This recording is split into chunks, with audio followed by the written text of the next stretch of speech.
बिस्मिल्लाहिर्रहमानिर्रहीम। अस्सलाम वालेकुम। क्या कभी ऐसा हुआ कि आपके पास सब कुछ हो, ज़िंदगी की तमाम सहूलतें आसाइशें आपके पास हों, लेकिन दिल के किसी कोने में एक वीरानी हो, हजूम में बैठे हों मगर महसूस ऐसे हो कि आप अकेले हैं। सुबह आँख खुलना किसी नेमत की बजाय एक बोझ बन जाए। याद रखें, ये कमज़ोरी नहीं बल्कि शदीद मायूसी की कैफियत है, इंसान की जिंदगी से बेजारी की कैफियत है। जदीद साइंस इसको कैसे देखती है, आज के प्रोग्राम में इसकी वजूहात और इसका बेहतरीन इलाज आपके साथ शेयर किया जाएगा। प्रोग्राम को ध्यान से गौर से एंड तक जरूर देखें। मायूसी सिर्फ उदासी का नाम ही नहीं बल्कि कभी कभार गम, परेशानी, नाकामी के बाद उदासी का होना एक कुदरती कैफियत है। लेकिन जब ऐसी चीज मुस्तकिल आपका पीछा करे, कई महीनों तक आपका दिल खुश ना हो, किसी चीज में दिलचस्पी ना रहे, आपकी नींद खराब हो जाए, हर चीज बेमानी लगे, इंसान खुद को नाकाम समझे, तो ये ज़हनी टेंशन और डिप्रेशन की शदीद अलामात हैं। आज के दौर में इसकी अहम वजूहात में माली परेशानियां, बेरोजगारी, महंगाई, खानदानी मसाइल और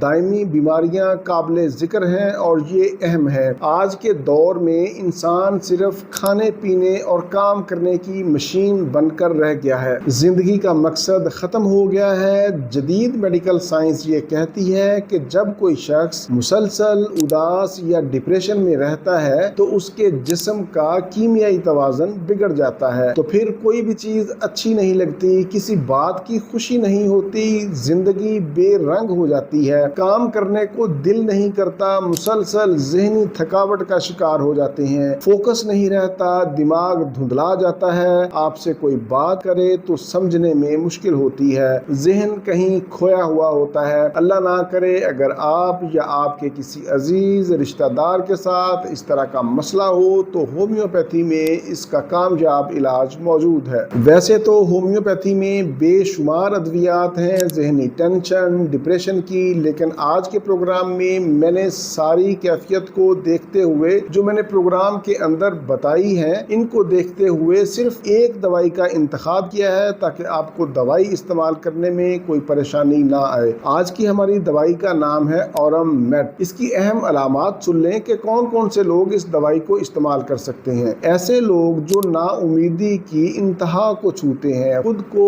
हर बात का कसूरवार ठहराते हों, खुद को नाकाम समझते हों, दुनिया की जिम्मेदारियां उठाने से उनको डर लगता हो, वो बोझ लगती हों, लोगों से कट कर रहने लगे हों, मतलब तन्हाई पसंद हो। अगर इस तरह की अलामात पाई जाएं तो औरम मेट 30 इसके 5-5 कतरे दिन में 3 मरतबा इस्तेमाल करें। अगर 15 से 20 दिनों के बाद आपको अफाका ना हो तो आप इन्हीं अलामात पर औरम मेट को 200 पोटेंसी में इस्तेमाल करें और इसके 3-3 कतरे दिन में 3 मरतबा एक घूंट पानी में खाने से 30 मिनट पहले या खाने के 30 मिनट बाद इस्तेमाल करें। इंशाल्लाह आपको फायदा होगा। याद रखें, मायूसी एक वक्ती कैफियत का नाम है। अंधेरी रात खा कितनी ही लंबी क्यों ना हो, सुबह जरूर होती है। रोजाना हल्की फुल्की चहलकदमी और वॉक जरूर करें। अपने खानदान, रिश्तेदारों और दोस्तों को वक़्त दें, उनके साथ बात करें, उनसे बैठें, अपने जज्बात का इजहार करें, इससे दिल का बोझ हल्का होता है। अपने रब से ताल्लुक को जोड़ें, मजबूत बनाएं। जिक्र इलाही में यकीनन सुकून और इत्मीनान है। सजदा डिप्रेशन और परेशानी का बेहतरीन हल है। आखिर में मैं सिर्फ ये कहना चाहूँगा कि अपनी ज़िंदगी को सिर्फ मादी कामयाबियों तक महदूद ना रखें, अपने अंदर की खिड़की को खोलें जो रब की तरफ खुलती है। जब आप उसे पुकारेंगे तो सुकून खुद ब खुद आपकी दहलीज पर दस्तक देगा। मैंने आज के मुख्तसर प्रोग्राम में कोशिश की है कि हर हवाले से आपको समझाया जाए, इसका सलूशन दिया जाए, इसका हल दिया जाए। उम्मीद है आप लोग मेरे आज के इस प्रोग्राम से भरपूर फ़ायदा उठाएंगे। प्रोग्राम से मुतल्लिक आपका कोई भी सवाल हो तो आप नीचे कमेंट्स में पूछ सकते हैं, मैं इंशाल्लाह जवाब देने की कोशिश करूँगा। इसी के साथ मुझे इजाज़त दीजिए, दोबारा किसी नई मालूमाती वीडियो के साथ आपकी खिदमत में फिर हाजिर होऊंगा। तब तक के लिए इजाज़त। अपना, अपने अहले खाना और अपने दोस्तों का बहुत ज़्यादा ख्याल रखें। अल्लाह हाफिज़, वस्सलाम।